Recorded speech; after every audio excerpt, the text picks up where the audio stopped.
Welcome to Bits and Pieces Quilting. Today we're going to take fabric normally used for backing and turn it into a quilt top. So stay tuned.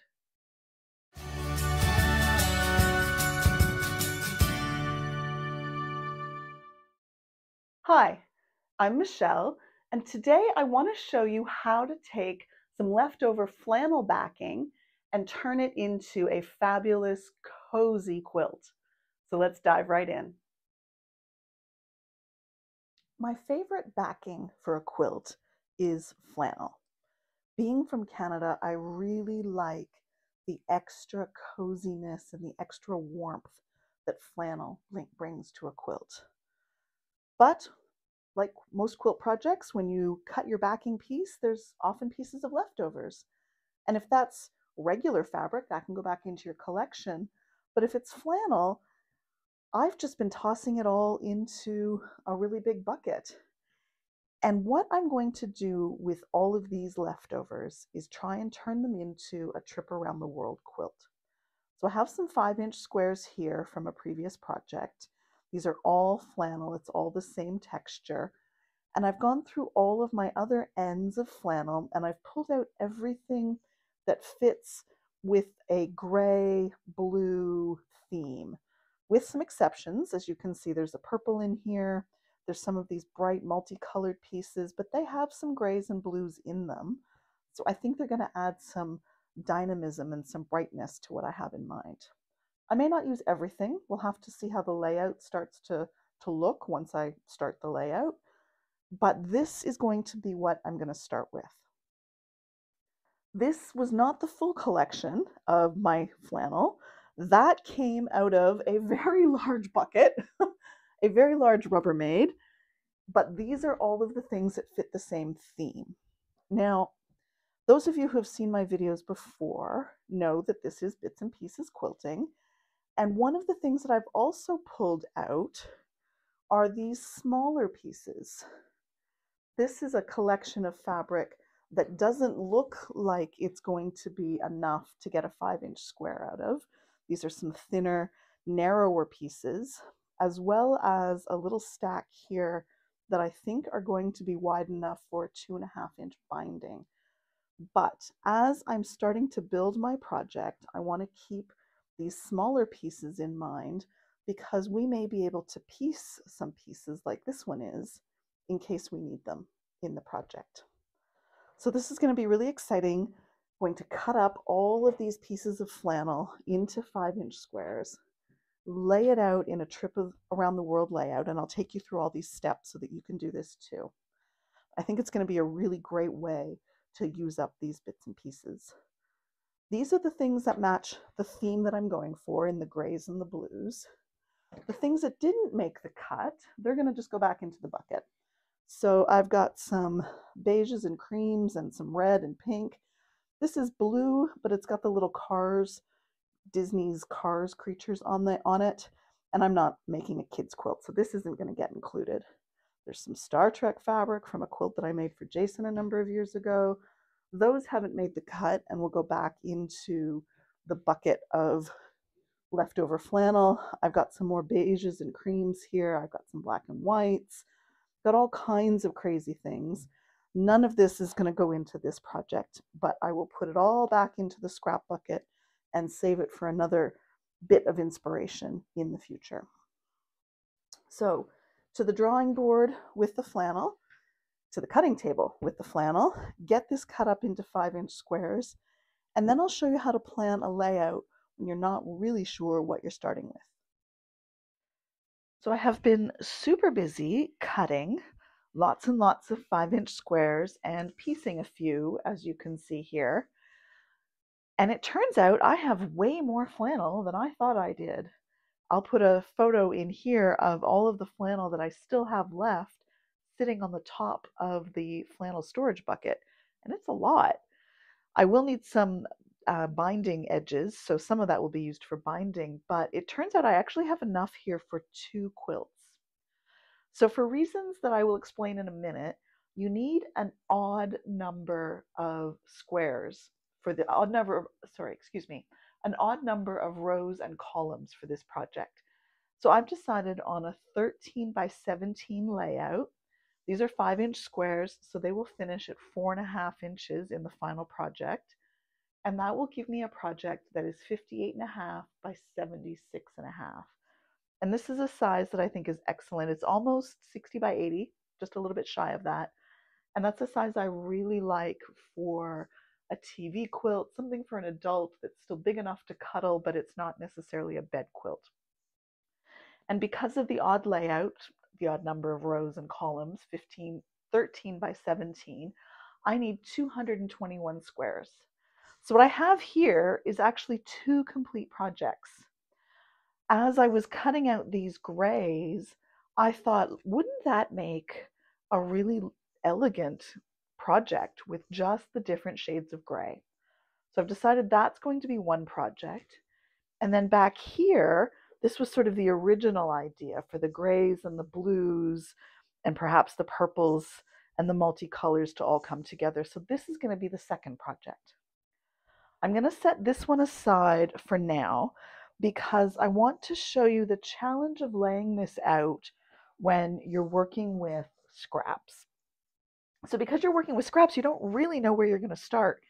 And I can't tell you right now exactly how many squares you're going to need for each color because I didn't know how many I was going to have. So I will put in a photo here of the project. I've drafted it up in Prequilt, which is the quilt design software that I use. Prequilt.com. Check it out. It's really, really good. What I have done is laid out the 13 by 17 blocks in a trip around the world layout, put in my colors. I've used blue here just to make it easy. And from there, I now know how many I need for each round. And if we're talking about rounds, let me show you what I mean. And I'm going to use the colors to start. I only have one of these blue squares. And so that's going to be the center of the colorful project. And then to surround, this is going to be round 1. Then to surround round 1, you're going to need 4 squares to surround round 1, like this. And then you're going to, the next row, so that's round 1, round 2. Round 3, and if I move this just a little bit, round 3, and let me just pick something from over here. Round 3, you're going to need 8 squares. So 1, 2, 3 here, 4, 5, 6, 7, and 8. So you can see how this builds out, right? Round 1, round 2, round 3, and you keep building your trip around the world in this way, in these rounds. And so what the design software let me do was to calculate exactly how many squares I need for each round. Now imagine a rectangle. At some point, you're going to stop adding to the width, but you're going to keep adding to the length. And so those ones will just be diagonals on top and bottom as you're filling out those rounds. And so with that design software, I was able to lay out my full 13 by 17 layout virtually, tally up all the numbers that I need. And now, and I'm going to try and do this in real time. Let me see if I can do math that quickly, but we'll see how it goes. You'll notice when you see these numbers that other than the first round, which is 1, it's all multiples of 4. And so as I'm cutting, and I'll learn this for the future, try to hit multiples of 4 with the pieces. So round 1, I'm going to need 1 square. And I've made these little, just these little scrap pieces of paper with numbers on them to help me with the planning process. So the second round, as we saw, needs 4 squares. The third round needs 8 squares. The fourth round needs 12, and then 16, and then 24.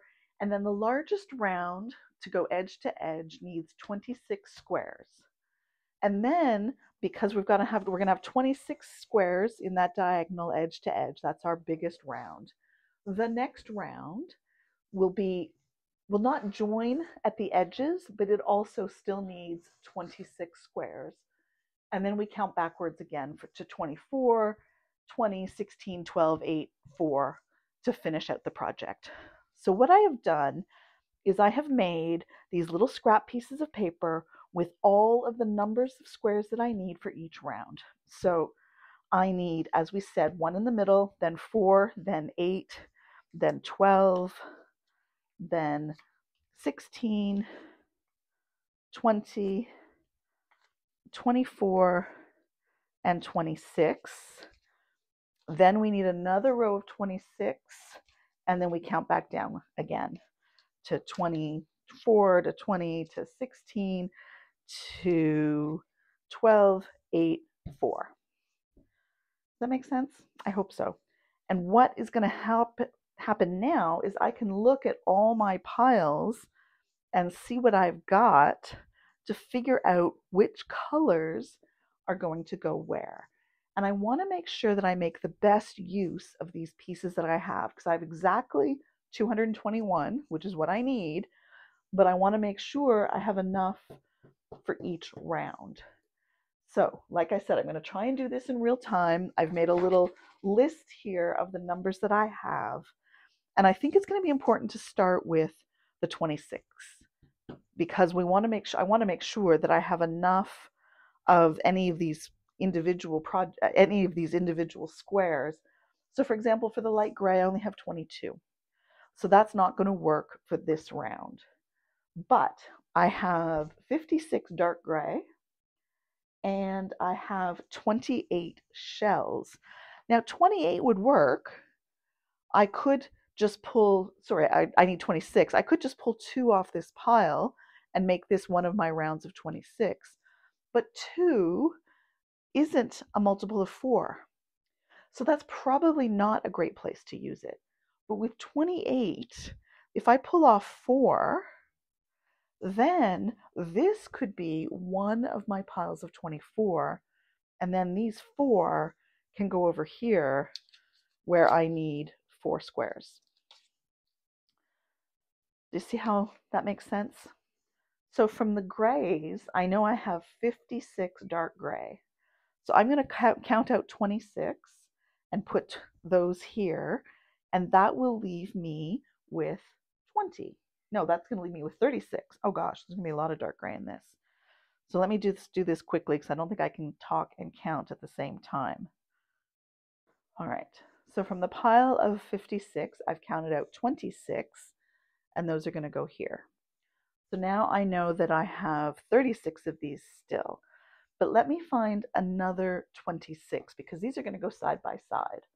So the medium gray, these ones, I have 40 of these. I have 32 of the arrows. So if I take 26 arrows from 32, that's going to leave me, do the math here, that's going to leave me 6. That's not quite right because that's not a multiple of 4.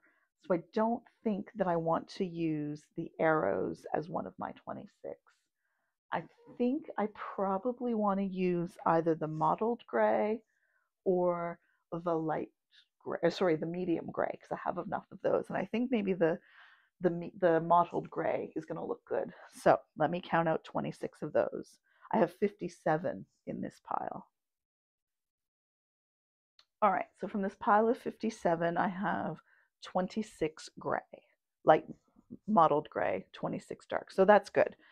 So now I should probably move to find my next pile of 24. I think I'm going to use the arrows for my next pile of 24.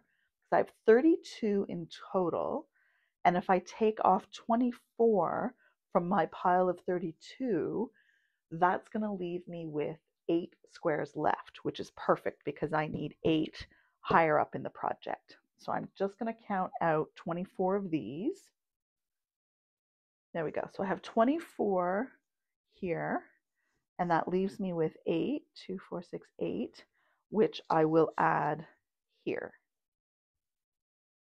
All right, moving right along, the next sizes that I need are 20. Now I have a medium gray, that's this one. I have 40 of these. I could just put 20 and 20, and I think that that is what I'm going to do. So it turns out it's far harder than I expected to be able to count, keep track of the numbers that were left in the pile, and talk all at the same time. So without the camera running, I have worked out from my different piles 2 rounds of 26, 24, 20, 16, 12, 8, 4, and then from what was left, I chose one, which will be my center. I have a few pieces left. Some of these were ones that I have pieced, and if I don't have to use them, I won't. You can see here I do have one of the light grays because all I have left are pieced pieces. So there's a couple of pieced ones from the light gray there, but I think those are the only pieced bits that are going to go into this project. So with the rounds all identified, I can now take this downstairs to the floor in the kitchen and lay it all out, and then I'll have my rows and columns to sew together. So I'll show you a shot of that once I get it all laid out. But I'm going to move next to the really colorful one and see how that layout is going to go using this same approach. These ones were a little bit harder to lay out because of so much variety, but I think I have landed on a plan.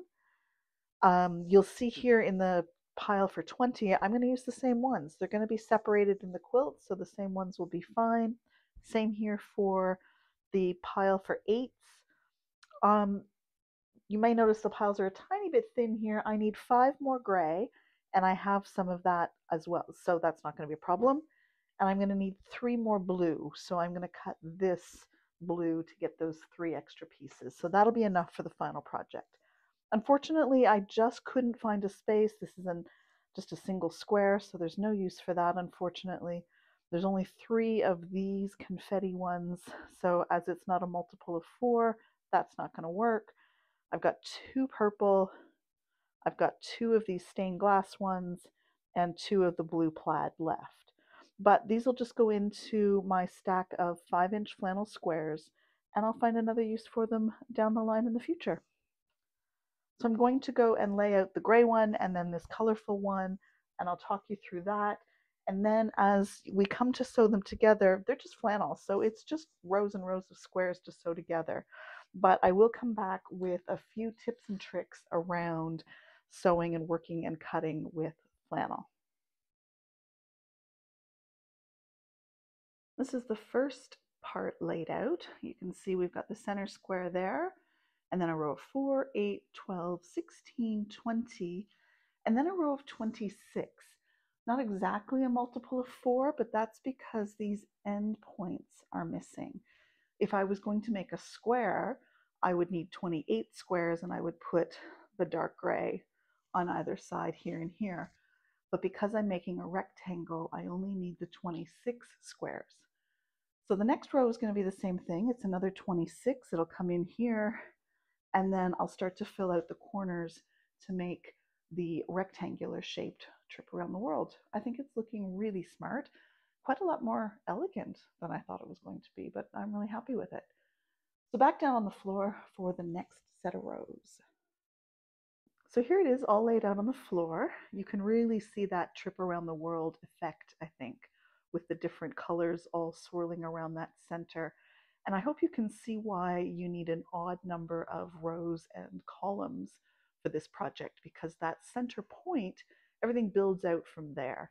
And if you had an even number of rows and columns, then you wouldn't get that same balanced effect, I guess, with the trip around the world, with everything circling around that center point.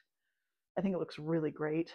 The next step is to pick up all the pieces, take it all back upstairs again, and sew it together. And I think in this instance, I'm going to sew the rows together rather than trying to web the whole thing. but just sew each individual row and then build it out from there. These are the photos of the final quilt tops. I still think the gray one looks really classy. And then the really colorful one here behind me and in these photos also turned out really, really well. I'd like to give you a few tips if you're going to work with flannel in terms of piecing. It's a little different than working with quilting cotton because it's not woven as tightly. And so flannel can have a lot more stretch to it.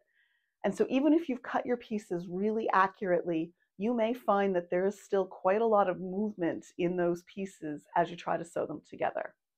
And for that reason, I really don't recommend trying to do any kind of a complicated pattern or something with really small pieces. I think it's just going to be too difficult because the flannel doesn't have the structure that you need to get the accuracy for something that's really complex. Even with just 5-inch squares, I found that getting things to line up sometimes needed a little pull and a little push here and there just to make it work. And also in terms of tips, flannel is dusty, so be sure to clean your machine after sewing a quilt top like this together. I hope you enjoyed this project. I'll have a pattern on my website with some instructions, but I hope from the video you'll be able to see that it's fairly easy to do without a pattern. Thanks very much for watching, and I hope you make the most of your fabric bits and pieces.